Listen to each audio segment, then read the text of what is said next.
Hello, everybody, and welcome to this week's episode of Hard Claim with Viva Sam. I'm Sam, and this is a show where we talk to people who play Blood on the Clocktower and get their player perspective of the game. And joining us for this week's episode is Jeremy. Thank you for joining. Yeah, thanks for having me. Yeah. This should be fun. Look forward to it. Well, let's start with our opening hard claim question. So we have Badman Rising here loaded in. You've drawn the Goon token. Yeah. Which is certainly an interesting one. Yep. So with that said, if we were chatting on day one in the game, what would you claim? I mean, when you draw the Goon token, you can kind of claim anything, I think, at that point. I wouldn't mind hard claiming. I might hard claim Professor. I think that would be fun. Generally, I think the Professor tends to stay hidden, so that would be one where I could claim, say that I'm looking for someone to resurrect, and generally cause chaos. I guess I'm probably trying to turn evil if I'm the Goon for the most part. That was gonna be my next question. Yeah. Yeah. So that would probably be what I would do. I might hard claim different roles to different people. So.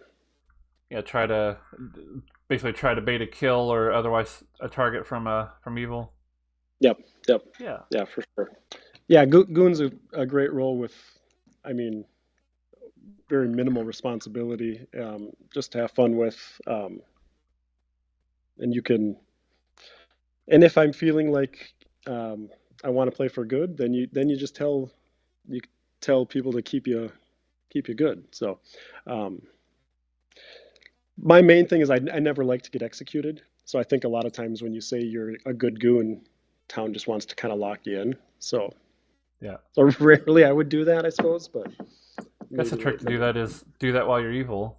Then try. Yeah, and also hope you get a Godfather kill out of it as well. Yeah, exactly. No, great. So, yeah. Well, all right. So how did you discover Blood on the Clocktower, and when was that? Oh man. I think that I'm trying to think how I even stumbled across it. I think I was probably watching a No Rolls Bard Blood on the Clocktower. I played board games for like, I don't know, 10 to 12 years. So I watch a lot of like board game reviews, and I think Shut Up and Sit Down had done a review on Blood on the Clocktower a while back, and I'd always played like Mafia, and I'd played some Werewolf.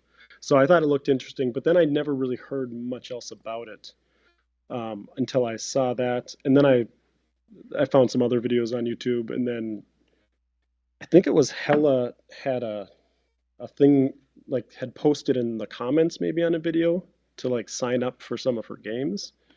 We used to do that a lot, yeah. Yeah, okay. So, and I think that's how I stumbled across it. And then I stumbled across, I think Hella had put some videos up, and there were some other people from this group that I think were running games at that point. And then I think that was probably the summer of 2021, maybe like June, July. So I was, a little bit later than I think a good chunk of you all that started playing, probably in more like 2020 even. So. Yeah, I started in 2020. 2021 still, that's 4 years, so that's a lot of people did get in on No Rolls Bard, and a lot of that was only within really the last few years, because No Rolls Bard's been doing it, I don't know however long, a few years, but it just kind of kept going and kept getting more people. Yeah, I forgot that we were posting. You mentioned the No Rolls Bard video, and we I've talked about this on here before, but we had the Dice Tower Werewolf group that where Tom Vassell and them would play Werewolf, and we started playing Blood on the Clocktower. But there weren't a ton of like online groups at the time doing Blood on the Clocktower. So when No Rolls Bard started doing those, we would post comments like, "Hey, join our group. We play Blood on the Clocktower." Yeah, and I think that's how I stumbled into it. So, I just signed up, and I'm pretty sure it was one of Hella's games. Was my very first game. So, do you remember what that first game was like? Yeah, I drew the Washerwoman token, so it was a Trouble Brewing game, and I kind of remember being like, because I'd done quite a bit of research, and I'm like, oh, it'd be fun to get a really good roll, because when you're that new to the game, you don't realize how good some of these just Washerwoman rolls can be. Um, and I confirmed it was my first game, and I confirmed a soldier, and it was her first game. And she was pretty trusted because I think friends had brought her in, so they were able to kind of just read her. They knew she wasn't a very good liar. I died, I think, very early at night. So we had some really good soldier confirmation, and we're able to Mhm. kind of take that all the way to the end to just do a 50-50 because I don't think they had a poisoner in the game. So they really just couldn't get rid of her. Um, so yeah, it was pretty powerful. It was fun. We won. Um, Cool. Yeah. that was probably the last. Um, that's. I mean, I remember some wins here and there, but I don't track my games. I know a lot of people track. Yeah. So I always have to think how many games I've played. I'm guessing it's probably around 200 at this point, somewhere in there maybe. But, How often do you play? right now, I'm probably play. I mean, how often do I get into your games? I'll go stretches. I try to jump in at least once a month, but then I'll do a couple weeks in a row. Yeah. Um, Yeah. it really just depends on if we have something going on. If we don't have anything going on Friday night and I'm home, then I jump in. So, but yeah. Um, and then and then I will play sometimes on in Hella's games on Sunday. So twice a week at the most, and then sometimes I don't get to play at all in a week or two. But for a while I was playing. For a while, people were running like weekday games, Hmm. and I work from home, so I would jump on. It was right at the end of my workday, so I would be playing maybe like three to four times a week. So I was very hooked right away. So Yeah. Without tracking games, it's hard to know. I know for me anyway about how many I've done, how many I've played. It's unfortunate that the old schedule site. I really wish before that went down that I would just try to go back to find all my games and just kind yeah, of just keep a number. yeah, I know the yeah. current app I wish so stats. too. Yeah, The that would current be app nice to stats know. says a storytelling. Well, I've done between storytelling and playing about 260 games, but I Okay, know there's more before when we were playing through Zoom. yeah, yep. But such as it is. I'm like you. I don't really. I want to track games mostly just because I'm curious. Hmm. It's too much effort. It's not worth it for me. Yeah, yeah. So, um, yeah, I track other games, but um, I didn't start tracking games till I'd already been like 2 years into this. So I was like, well, if I start tracking now, I'm never going to know the real accurate number. So then I just Right. Once you get to you get past the threshold, and it's like, no, it's not even going to be an interesting number now. yeah, exactly. So, but yeah. So what about the game hooked you to it that made you keep wanting to come back? Um, well, like I said, I've enjoyed social deduction games um, most of my life. I mean, high school and college, I played like Mafia and then Werewolf. I actually did catch some Dice Tower Werewolf games. Must have been like during the pandemic. Were you guys playing then? Yeah, yeah, it was very Okay. much a pandemic thing because Yeah, yeah. And that's you know, I was bored then, so you're searching yeah, for stuff to watch and yeah. Um, but I mean, it's probably the general answer is like the non-player elimination. That's that's the best. It's not only that you don't get eliminated, but you can still be such a vital component to the game. Especially if if you in most games, if you get killed at night, you're kind of trusted. So then you're kind of getting claims from people, and then you can start piecing together things, and you can start helping put information together because most people will trust you at that point. I mean, lots of roles where you're not supposed to be trusting the dead players, but um, so that, and then just the interactions between every character and every character having a special ability. And when you come from playing like Werewolf, where you just draw the villager token and then you die on night two, and it's like, well, I didn't do anything in the game. Um, and it gives you a because there's mechanical and everybody does something. It generates conversation, hmm and I think that's the most fun thing about it is it's not just, well, you look suspicious or you look suspicious. You get to you get to at least use some information as a starting off point to generate the conversation. Yeah, and I look at Bad Moon Rising here, and this is just full of that, right? Like even though there's very little information in this script, okay, two-player died in the night. Well, is that a Shabloth? If you're the Yeah. gossip, is it because you're the gossip and you got something correct? Did your Yep. grandchild die? There's all kinds of possibilities. Did nobody die? Well, was that a minstrel? Was that the goon? There's is that a Poe? Yep. Yeah. Even in Trouble Brewing, a lot of people have, I guess, mixed feelings about Butler. But Stephen Medway's mentioned. Well, the Butler is there to you pick a player, then you go talk to them. It's a reason to go talk to them, try to get Yeah. them to vote, and see if hmm they'll help you vote or not. Yeah. I really like the Butler. Actually, it's one of the outsiders I enjoy quite a bit. Yeah, yeah, It messes with voting patterns. You can it makes you look suspicious for not voting, and I think that's what the outsiders was supposed to do. So yeah, it's a fun one. And yeah. then yeah, It's not a huge drawback, but it is a drawback, and yep. it doesn't need to be a huge drawback. Um, No, yeah, not every role can be like super have a lot going on. Sometimes you do need roles, but at least they do something. And mhm. even being an outsider in a game helps. I mean, every game, everybody's always trying to find out how many outsiders are in the game and those types of things. So just Day one question for having a Trouble different Brewing. background. Yeah, yeah. How many outsiders? So, yeah. And then, yeah, Bad Moon Rising currently is my favorite script, and of the base three anyway. And they do jumble. I remember it used to be my least favorite. Um, Probably my first year and a half to 2 years. I didn't care for Bad Moon Rising that much, Mhm. or Sex and Violence that much. I really just liked Trouble Brewing. I thought that was the best balanced one, but I have grown to really enjoy Bad Moon Rising because the information isn't you're not gathering information by getting stuff, but it is by that who dies, how they die, Yeah, are the dead people even dead? It's you know, and it's that kind of information, and then it makes it a little more social. Trying to read, so it's that combination, which I'm not very good at. I think I'm probably better at the mechanical part. Um, Although I confuse myself often, and I'm not a very good player in this game.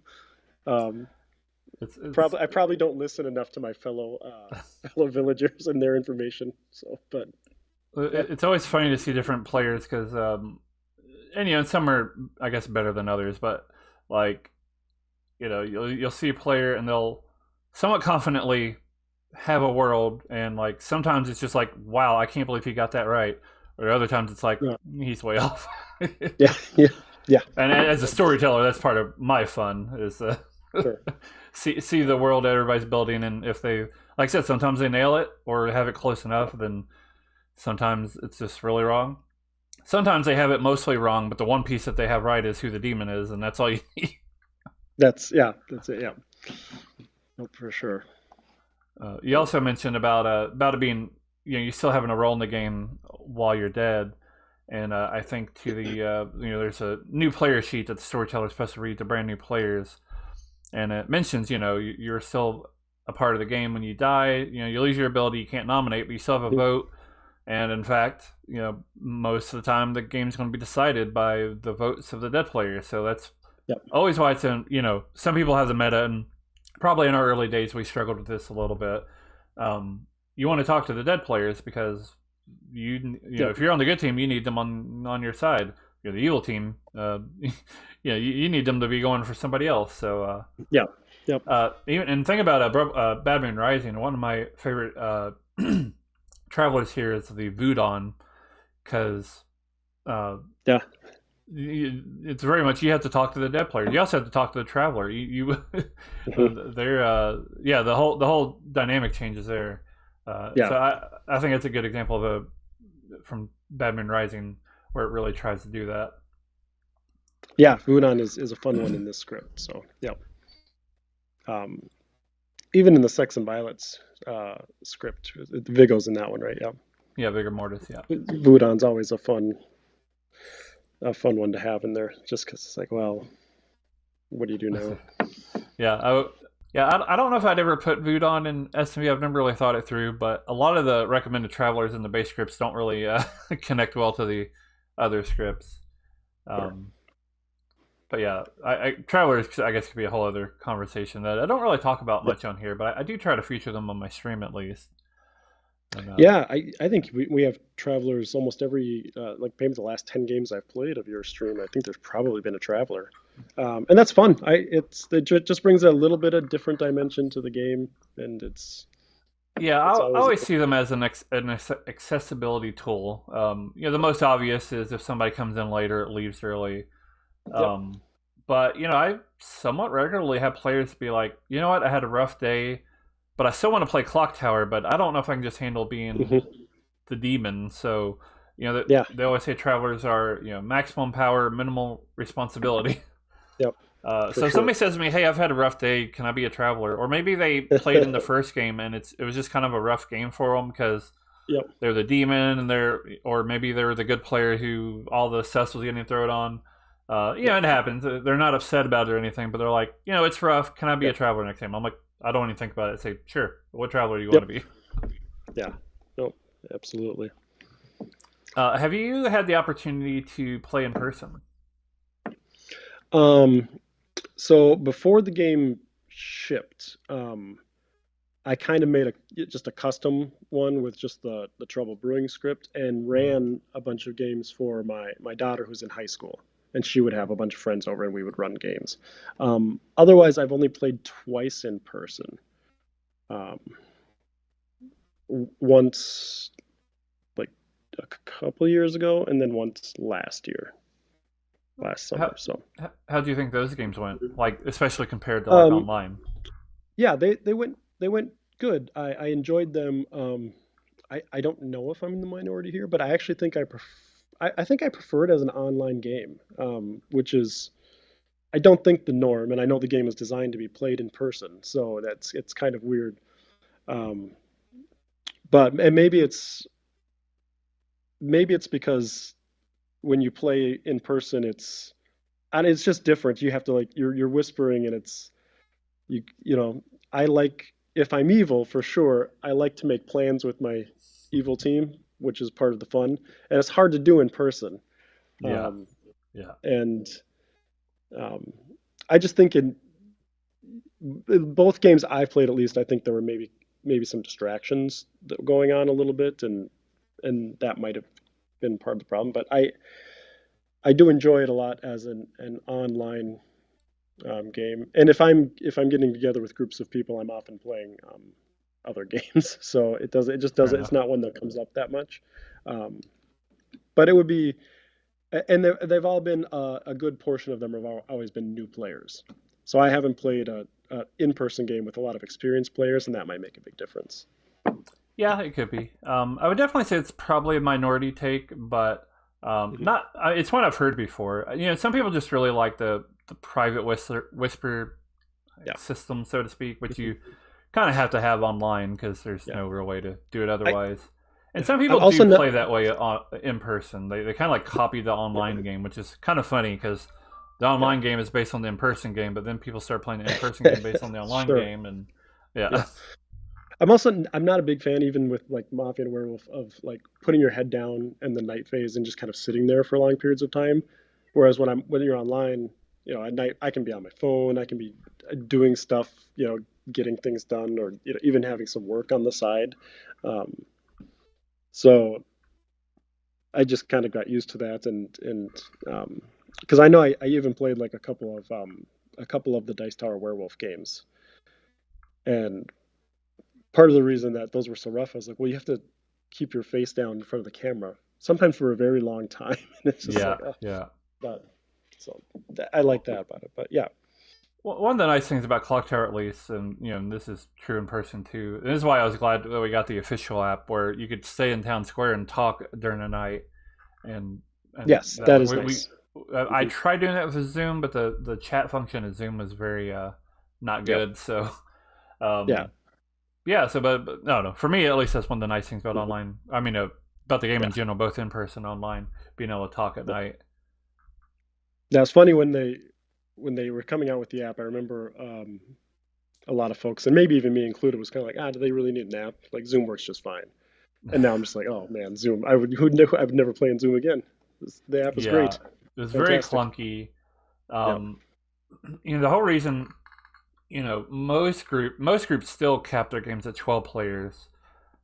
Just because the nature of online, over talking's a little rougher. Like, Yeah. it just is what it is. But Yeah. I found the app, and it helps to have in my opinion, a really good group who is very Hmm. considerate and just well behaved most of the time. Yeah. Yeah. um, the app just worked well even in larger games, and I don't know what the largest game you've been in my games, but I know they've gone pretty large. I jumped in one of my own games, and we ended up with 20 players, and Okay. it I don't know if worked. I don't know if I've ever been in a 20-player game. I know I've gotten like 17, 18 in some of your games. And yeah, they seem to go fine. I think you as a storyteller, you've got it down to just, you know, you get stuff sent out quick. The nights don't take very long. It goes pretty fast. So yeah. Yeah.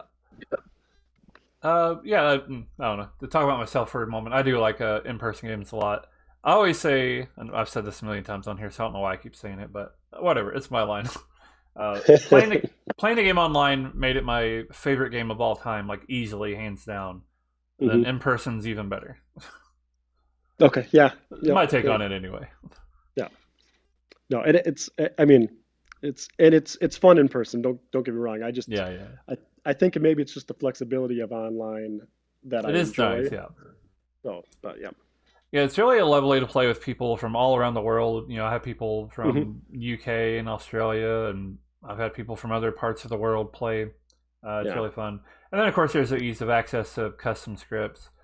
Yep. Soon in person, we'll have all the physical tokens for all the characters that are released so far. But Yeah. even then, I pulled out extension cord before in person, and it's like very clunky to pull all those tokens out Sure. and get that set up. But Yeah. yeah. Maybe that's it. Maybe I just enjoy my online friends more than my in real life friends. That's Maybe. you're welcome, everyone. I told Nina the other day that because yeah, I'm trying to sort of work on expanding my in-person group. We meet monthly, and I primarily storytell. But I'm trying to get it to where we have two circles at once. But I told Nina that every time I'm like working on my in-person group and trying to grow it, I almost feel like I'm cheating on myself. Because I've done this online thing since 2020. I've been running a weekly game since Yeah. January 2021. I was like, I feel like I'm cheating. It's all right. As long as admitting it's the first step, Sam. Right. Well, good. So when you sit down for a game and you draw your token, do you hope that it's a blue token or a red token? Uh, when I started playing, I always wanted it to be red. I liked being evil. I like being evil in a lot of games. It has shifted quite a bit lately. Um, now now I just don't mind so much. Almost there's rarely a token that I pull where I don't care. Like I that's the beauty of this game is no matter what token you can get, you can kind of do whatever you want with it. Yeah. And that's you can make the token you can make whatever character you are as fun as you want it to be. So um, hopefully still within the spirit of the game as if you're good trying to help good and evil trying to help evil. But yes. Right. Yeah. Yeah. Yeah. I often say that this game is whatever you make of it. You Mhm. know, some characters people just don't like, and it's fair. But I don't know. I'm kind of like you. Like I'll have fun with it no matter what I pull. I'll make it Yeah. work. Mhm.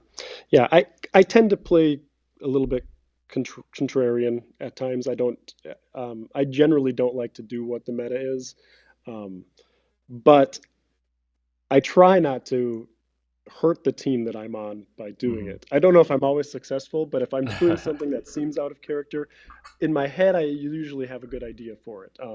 If I pull the Virgin token, I almost never claim to be the virgin. I just want someone to nominate me. And we just played a game recently where that did not work out well. Um, and Yep. Got nominated by I think the I got recluse. nominated by the outsider Yeah. Yeah. after the town was begging for a virgin to come out, and as soon as the outsider nominated me, I said, "Yeah, you guys just need to kill me now." 'Cause, And we had so that game had uh, a washerwoman who was actually the drunk, and then a librarian who'd been poisoned night one. So there was, yeah, yep, that's you right. know, there It was a was so world where much. one was drunk, one was poisoned. Yeah, Of course, technically one could have been lying, but yeah, yeah, they were dying for it. yeah, To be fair, yeah, you also had a demon bluffing chef, so that could have been interesting. yeah, yeah. Sometimes contrary doesn't always work out, but Yeah. Well, that was fun. something else Yeah, I always repeat. I like Milk's line. Try things. Uh, sometimes it yeah, works. Sometimes it doesn't.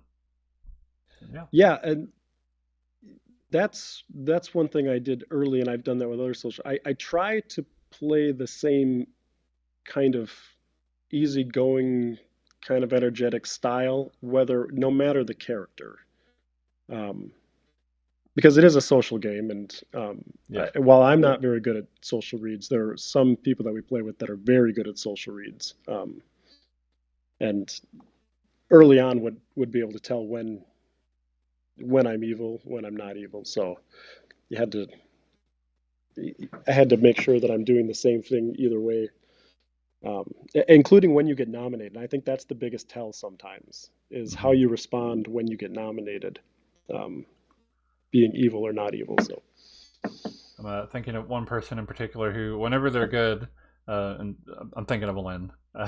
Whenever they're yeah, good, they desperately don't want to be executed, and whenever they're yeah, evil, they're like, "Eh, sure, yep, if you need to do this." right, yep, yeah. I mean, I'm good, but if you guys got to do it, go ahead. It's like, oh, no, if Lynn's good, she's mad. She doesn't want to die.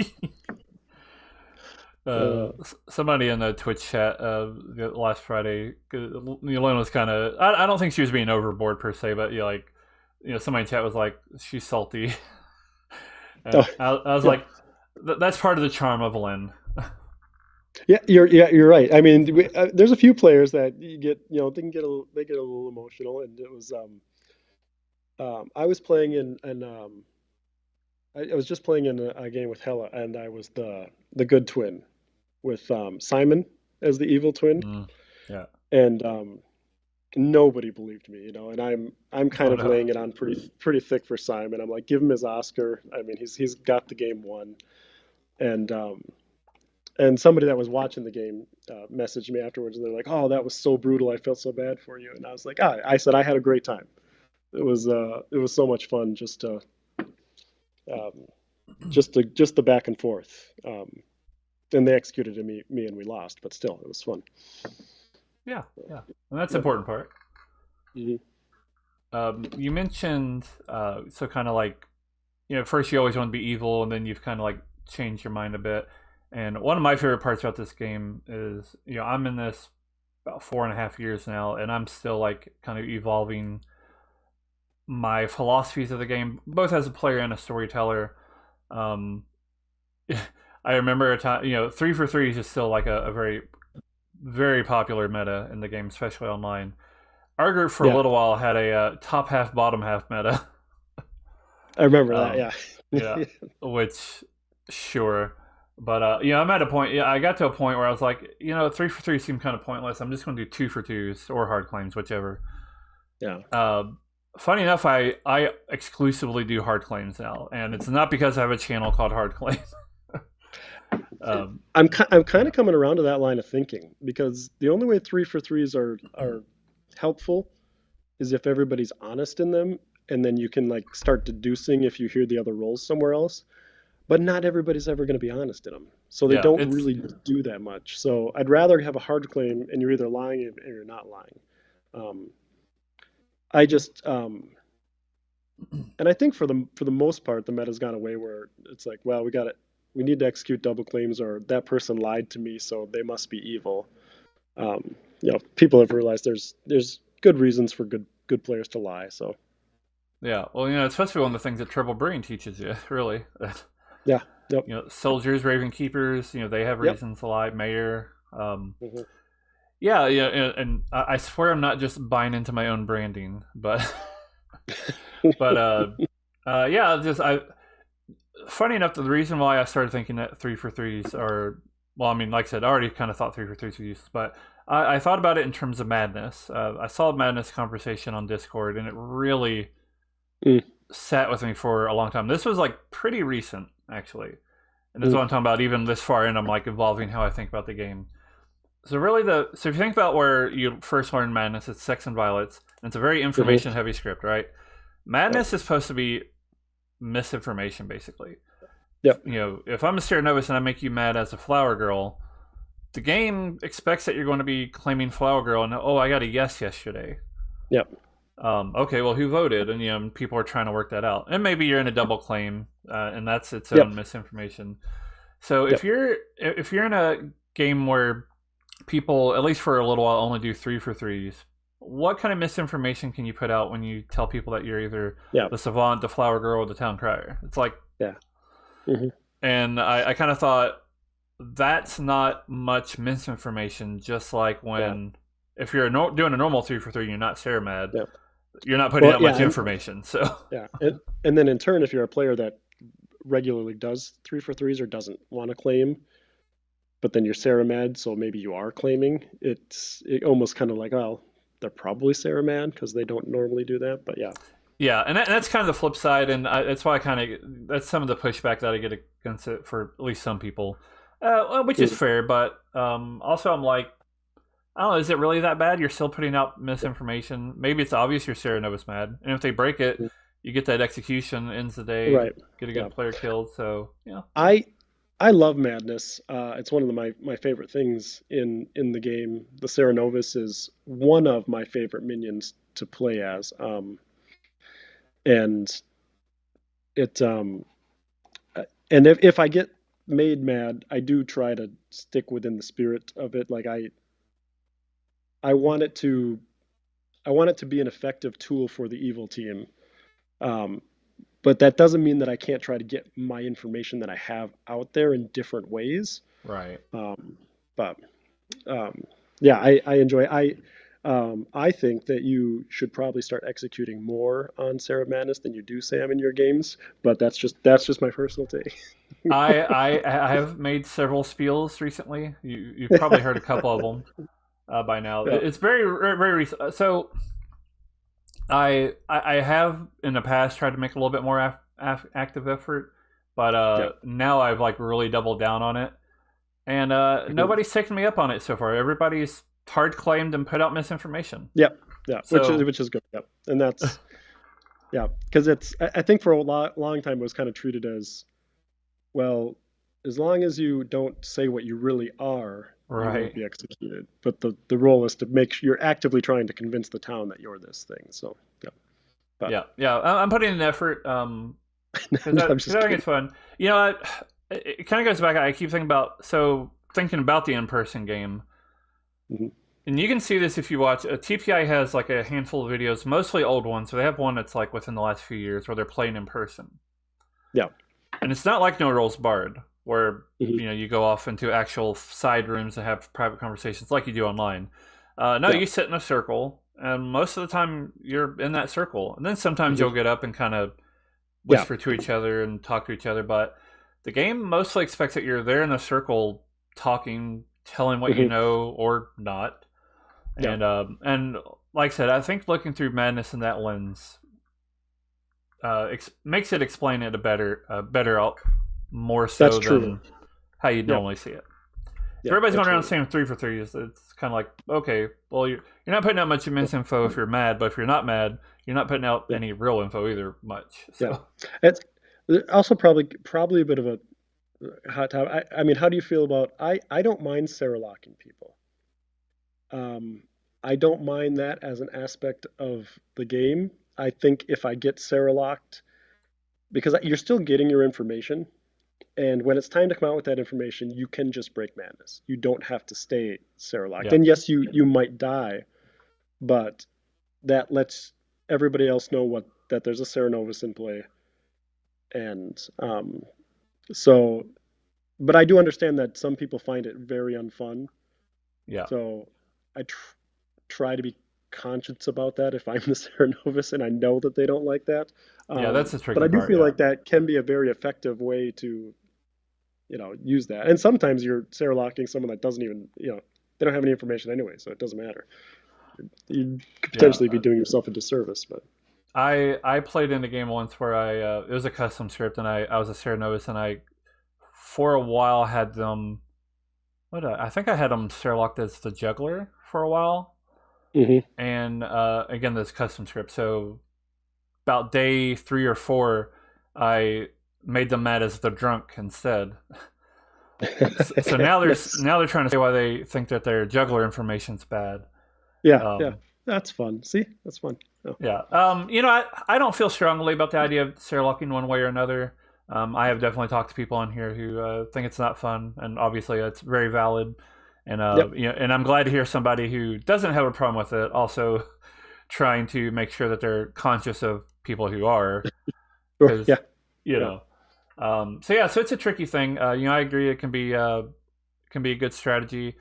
I think because when something's kind of divisive like that, I usually probably try to lean towards not doing the thing if I can. hmm And I think there's value in moving it around, Yeah, yeah, pretty often. absolutely. So yeah, it's a tricky thing. I don't begrudge anybody for wanting to Sherlock somebody, but yeah, it's also valid to not like that. So hmm yeah. Yeah. So yeah, thinking about Batman Rising again, something you said earlier too is that you didn't used to like it. Used to be your least favorite, and now at least currently it's your favorite. And I've spoken to a number of people recently who kind of had that um, sort of line. Maybe it's not their favorite necessarily, but hmm they've grown on it a bit. And I'm curious what you think of this because you've been playing long enough to experience this. In my opinion, Batman Rising's known to be like probably the toughest base script to run, just hmm because it's so storyteller dependent on its decisions. But Yeah. like day length is I think a common thing. Even now, even though I used to try to keep my games under 2 hours, now I'm trying to keep them under 90 minutes. I still get Yeah. people joke about like, oh, it's going to be Zomble Mastermind. It'll be a 3 hour game, even though I hmm literally ran a 90-minute Zomble Mastermind game a few weeks ago. Yeah. Yeah. So I think nowadays there's more storytellers who can run it better. I like to think hmm of that I run it better than I used to. So I'm curious if Sure. you think that plays a factor in it at all. Um, maybe, because I do remember Bad Moon Rising games lasting a lot longer early on, Yeah. and yeah, now I don't know that there seems to be much of a difference between any of the scripts. Um, I think it was more that I think you're right. It's just I think it's not only the hardest script to run as a storyteller, but probably the hardest one to play in if you want to try to get a grasp on what's going on, because Mhm. there's so many explanations for everything. I think the first couple times I played, I'm like, how are we supposed to ever figure this out? But now, as you play more and you get more experienced, that's part of the fun, is trying to figure out why that person didn't die, why why that person got brought back. Just it makes it fun. Yeah. Yeah, it's fine. It's still my least favorite of the base three. I think precisely because kind of what you were saying. Mhm. All the scripts have if something happens, there's several ways to explain it. But BMR, it's like there's 5 different ways to explain this one thing, then 5 other ways to explain this other thing, and it's like Yep. it's Yeah. you Yeah. do start to narrow it down after a while, but Yeah. it feels harder, I guess. I don't know. Yeah. No, for sure. So, how do you feel about the kind of thing about like more like experimental characters? There's several characters that are very like storyteller controlled, and mainly I'm thinking of characters like Wizard and Atheist. So I'm curious about your thoughts on characters like that.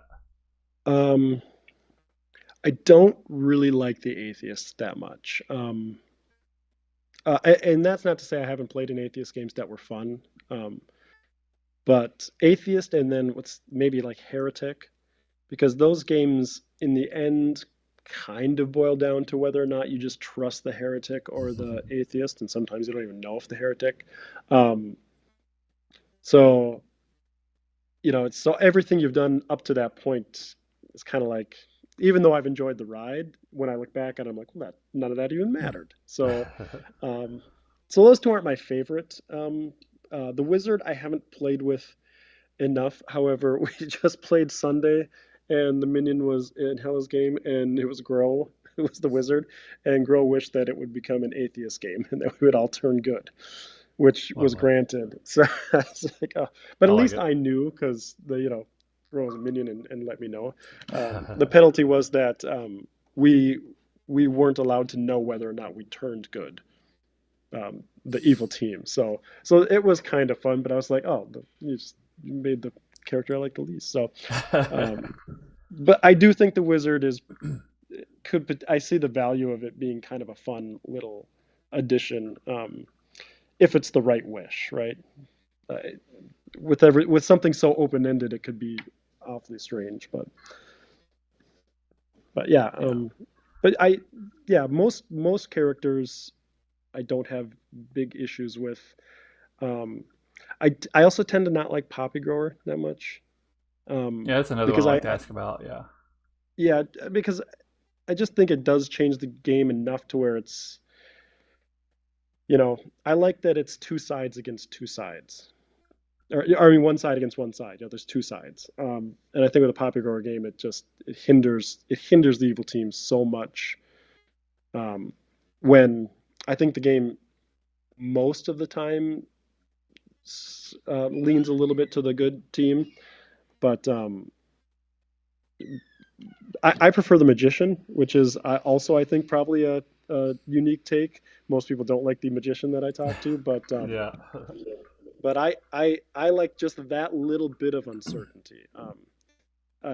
Yes, I think the meta from the magician is, well, the two minions just talk to each other right away and they let the demon know who they are, or whatever the minions are. But in the bigger games that becomes maybe a little bit more of an issue. And when I'm the magician, if I'm the magician, I know that and I watch for it. I watch for Hmm. who runs together right away, because I know that that's the meta that the minions do.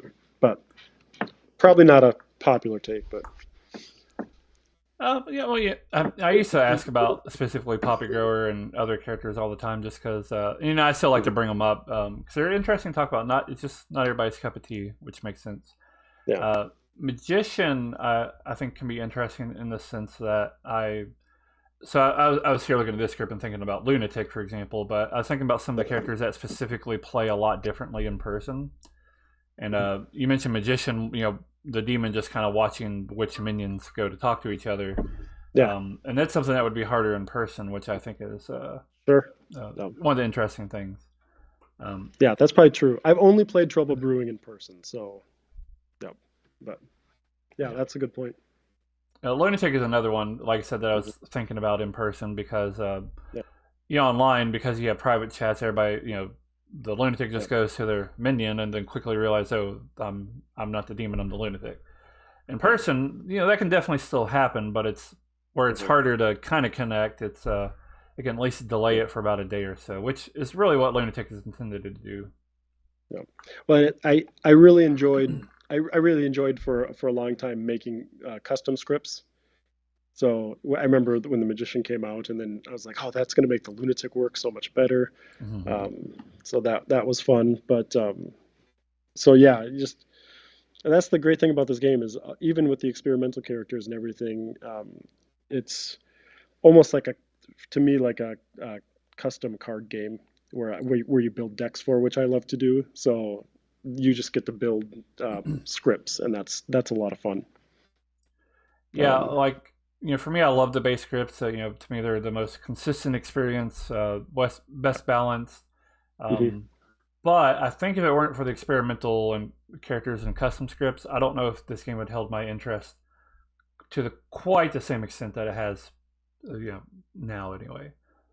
Yeah, it's. I think you run a perfect balance of custom scripts and then back to the base scripts, Yeah. um, to keep it kind of fresh like that. So, and then yeah, when new characters come out, and then that's always exciting to get the new ones and see how they fit in. Yeah, Um, I the Boffin is one that I know I really enjoy. I know some people don't like it that much, because I don't know that I love confirmable roles. Um, so the Boffin can take away yeah, that yeah. ability. Night Watchman and Virgin, um, even though maybe the Night Watchman's not as confirmable as the Virgin, probably. So, um, Well, the so I like that doesn't need to be trusted. Um, the last boffing game I ran, I gave the demon Madar the Night Watchman ability, and he chose Robert Night One. I listened to their day one conversation, and you know, Robert's like, oh yeah, I trust you. It's like, well, I guess you could be the demon, but you're probably not, so it's fine. I was in that game. I was the Oh I yeah, yeah, I asked Town. I did a poll. I was like, I think it's Matt R, but yeah. Town was pretty sure it was who Lewis. Lewis. So I was like, all right, Oh not yeah, yeah. Lewis. He was the I don't remember. He was the minion. I can't remember Yeah, I, which I was one. I was pretty confident I was the only good player left. So The best part about that is Town mostly clearly wanted you to pick Lewis, so you nominated Lewis, and you hear somebody go, oh, and you're like, who said that? that's right. Yeah. They're like, Uh, oh, maybe I should have spoke up before. And I'm like, it's such a fun group on Fridays to play with. I really have a lot of fun. I'm a fan. Mhm. What Yeah. are your? Do you have like particular favorite characters? I mean, I know you kind of like everything. Like, let's go for a demon, for example. Is there a particular demon that you like really love playing as? Um, I kind of I don't know that I have a favorite. I really like the Puka. Even though I I like think Puka. oftentimes the is it Puka Puka? It's kind of almost solvable in the BMR script, I think a lot. Um, but I have put it on some custom scripts. And then, I mean, demons that can move around are fun. The Fangu and Imp are fun. Classics. Yeah. Yeah. Um, yeah. I like the demons that don't change the game too much and have just a little thing that they do differently. The Dodashi I like a lot. Um, so yeah. Um, I'm not as big of a fan of the ones that change it too much, like the Al Hadir, um, or the or like Riot. Um, I don't mind Leviathan. I think that's not one I would want to play all the time, but it is Mm-hmm. a fun experience sometimes. When you've got the right, it's always fun in a Leviathan game when you're a seamstress or you're a fisherman, and you have time, unless you get executed Yeah. to. So you get those social reads and that information before you make your decision, but Yeah. not No, one I'd want to play all the time though. yeah. I'd be curious what you'll end up thinking about the eventual expansion, Garden of Sin, which, according to the description, will rely on quote unquote like timer demons. So we presume that'll be like Leviathan and Riot. Um, Sure, yeah. yeah, I guess I'd be curious how you feel. I don't know what else that'll be on that script, like demon wise, but um, I guess it depends if it'll be more like Leviathan or more like Riot. I feel like those are opposite ends of the Yeah, same yep, spectrum. So yep. Maybe Legion. Legion's one that's tricky. I I really think love. Legion's one that Oh yeah, I good. like on the script more than I like when it's on the script just to create the paranoia. Mm-hmm. But Legion games in general, um, most of them that I've played have kind of fluttered out. Um, and I think a lot of that has to do with the when the evil team like knows everything. When you have most of the town that knows everything, it's there's not a lot of everybody just kind of sits around and there's not a lot to do because you're not trying to figure a lot of information out. So you really have to be proactive at looking like you're Yeah, trying to figure the game out. So yeah. I usually describe Legion games as theatrics. Like you're putting on a show for the good team. Yeah, yeah, that's kind of a good way to describe it. Yeah. I do enjoy running it for my Friday group because most people there have been playing together so long that Hmm. uh, coordinating like it's almost like second Yeah. nature Yep. nowadays. Like very few double claims. Yeah. Yeah, it's I don't know. For me, it's interesting to see. But Yep. characters like that, Papa Gurwa, Heretic, and Legion. Those are characters I think they're all good characters. Atheist fits this too, but Hmm. yeah, I try to run them sparingly, or Yeah. even have them on script sparingly. Yeah. No. Yeah. Atheist and heretic are my least two favorite characters. Like if they were to disappear, I'd be fine with that. But I also don't mind playing in the games if I if that's what comes up. It's no big deal. Yeah. Are there any characters that you haven't got to play as yet that's like maybe on like your wish list? Oh, probably, but I don't know if I can name. I haven't been the wizard yet. That would be fun.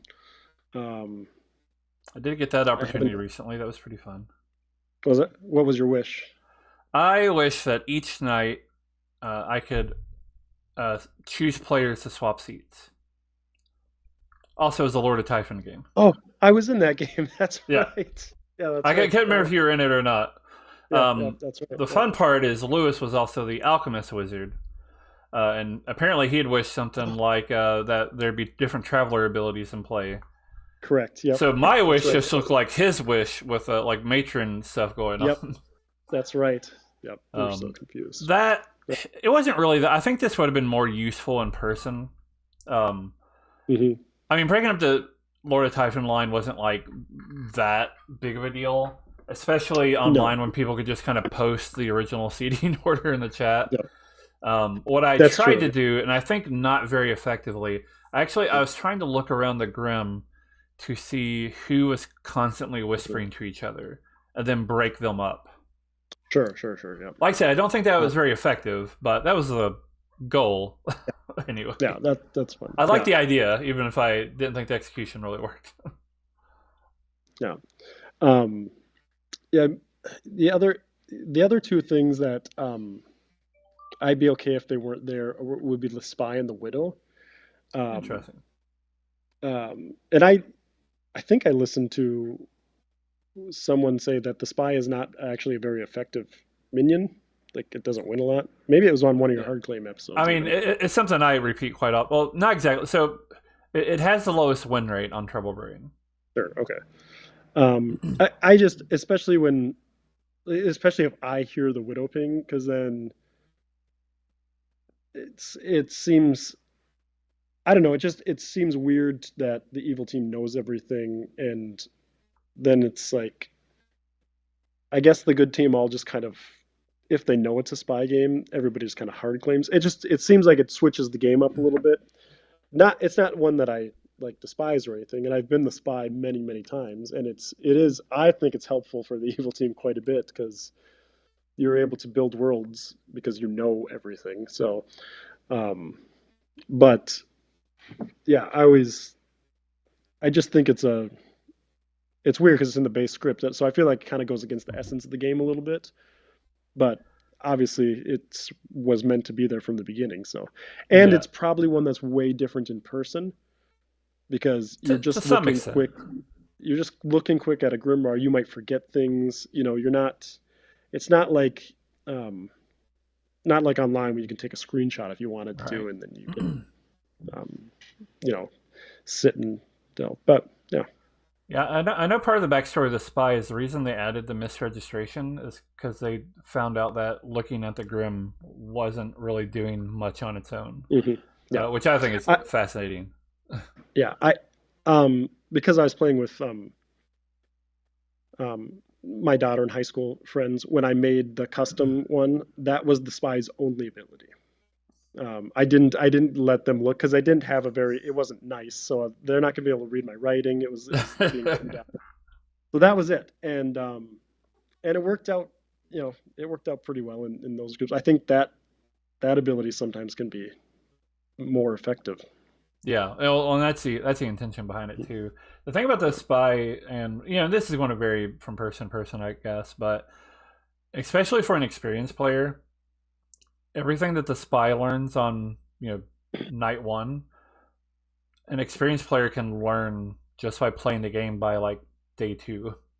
Yeah, that's true. Yep. So that's mostly why it's not Hmm. overpowered, or at least why I was even reading a blog post from Stephen Medway talking about balance of the game, and Yeah. he had a section on not focusing too much on public opinion of balance, at least on certain things, at least being Sure. kind Hmm. of look because so many people they look at the spy character without having played the game yet, and they said this is broken. They get to just see everything, Yeah. but it Yeah. turns out it's not. Like Yep. it's actually Yeah. kind of not that strong actually. So Yep. Yeah. And that's probably very true. Again, my initial reaction always is like, well, that just doesn't seem like it's the essence of the game. You're supposed to be trying to figure out everybody's roles, not just given everybody's roles. But I I know some people who, if they have a spy on their team, won't let the spy tell them the oh, Grim really? No. because they think that affects their social reads. If they just all like, if I talk to you and I already know that you're the librarian, that might affect Yeah, how I react to you. sure. Yep. So Yep. yeah, I've seen some people. They're the demon. They're like, don't tell me the Grim. Yeah. Okay. Tell Nice. me what you're bluffing, and then be on your way. Yeah. It's that's another thing I love about the game. It's always evolving, Yeah, meta's changing. and everybody Uh, plays differently. yep. And that's great. Yeah, I don't know how many times as streaming the game I go into different chats and I go into where the spy's talking to demon and I hear them going, okay, Jeremy's a washerwoman. He saw so and so, and I'm like, Yeah. okay, Yeah. I'm gonna go. I'll go listen to another chat because I already know this. Yeah. Yeah. Sure. Yep. But- All right. Well, one last question before we go here. So, looking at the script, Bad Moon Rising, which of these characters would you like to be in real life? Oh yeah, that's the question you ask at the end. Which of these characters would I like to be in real life? Uh, I mean, let's go Professor. I'd like to I'd like to bring someone back from the dead. That would be interesting, right? Yeah, you I'll go know, Professor. I'm not 100% sure of the lore on on Professor bringing back somebody from the dead. It doesn't feel very thematic, but I don't know. Yeah, I mean Frankenstein kind of mad scientist, I guess, but you maybe should have said scientist. Yeah, that's interesting. Oh, as I said, totally random thought that doesn't really have much to do with anything, but yeah, Fair Professor's enough. a good one. Yeah, Yeah. I'll take it. All right. Well, Jeremy, thank you for joining us this week. No problem. Thanks for having me. Yeah. That was All very right. fun. Then, yeah, and thank you all for watching. We'll be back next week, another episode of Hard Claim. Bye.